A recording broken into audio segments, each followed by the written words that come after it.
কৈছে যে মুখা পিন্ধা অসমীয়া আপুনি নামঘোষাৰ এটা প্ৰাৰ্থনা গাওক মই এটা প্ৰাৰ্থনা গাওঁ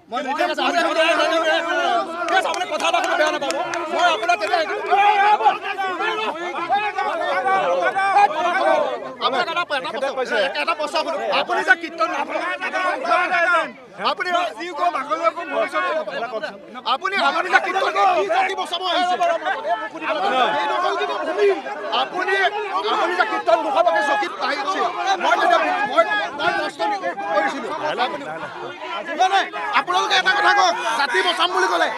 সত্তৰ ভূমি যেতিয়া বেদখল হৈ আছিলে কিয় আপোনালোকে নবচালে আপোনালোকৰ মিনিষ্টাৰ ৰকিবুল হুছেইন থাকোঁতে ৰ'ব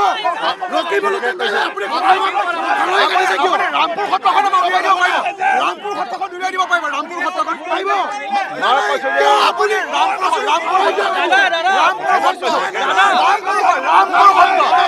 ৰামপুৰ সত্ৰ আপুনি ইছ্যুটো ডাইভাৰ্ট কৰিছে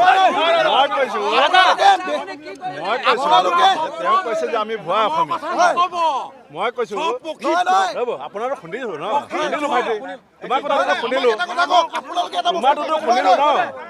মই কৈছো মাটি বচাক জাতি বচাক ভুৱা অসমীয়া আমি কোনটো জাতি কথা ক'লো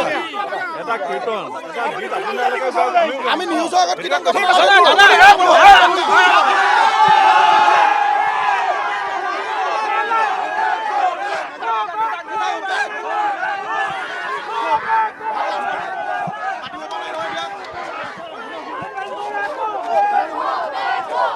বাকীখিনি গোসাঁই এজন শ্ৰীমন্ত শংকৰ হৰিভকতৰ বাকীখিনি তেখেতসকলে নাজানে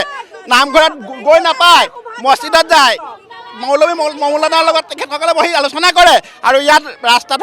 শ্ৰীমন্ত শংকৰ হৰিভকতৰ এজন গোসাঁই গাই আছে প্ৰথম ফাঁকিয়ে লাষ্টৰখিনি নাজানে তেখেতসকলে জিকিৰ গাবলৈ জিকিৰ গাব লাগে তেখেতসকলে কাৰণ মছজিদ মৌলানাসকলৰ লগত বহি তেখেতসকলে আজান দিয়ে আজান দিব লাগে কিন্তু আজান তেখেতসকলে দিব কেনেকৈ বৰদোৱালৈ আহিছে মানুহৰ মন জয় কৰিবলৈ আহিছে তেখেতসকলৰ এই পৰিৱেশ তেখেতসকলে বেলেগখিনি নাজানে নামঘৰলৈ ব'লক নামঘৰলৈ গ'লে নামঘৰত গোটেইখিনি গাব পাৰিব শিকি লওক নামঘৰলৈ যাওক